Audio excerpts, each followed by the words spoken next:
Hi friends, old chudidars, old dresses, அப்புறம் சாரியில் உள்ள ப்ளவுஸு, அப்புறம் நீங்கள் ஸ்டிச் பண்ண ட்ரெஸ்ஸஸில் உள்ள மீதி இருக்கிற கொஞ்சம் கொஞ்சம் கிளாத்ஸு, இந்த மாதிரி ஏதாவது நீங்கள் வச்சுக்கிட்டு என்ன செய்யலாம்னு யோசிச்சுட்ருக்கீங்களா? கரெக்டான இடத்துக்கு தான் வந்திருக்கீங்க.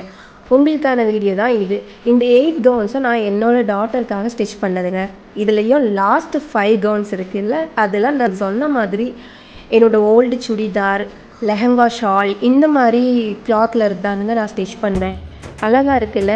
உங்களுக்கு இந்த மாதிரி நிறைய ஐடியாஸ் வேணுமா? மறக்காமல் நம்ம சேனலை சப்ஸ்கிரைப் பண்ணுங்கள், ஷேர் பண்ணுங்கள். உங்களுக்கு இந்த கவுன்ஸில் எது ரொம்ப பிடிச்சிருக்குன்ட்டு மறக்காமல் கமெண்ட் பண்ணுங்கள்.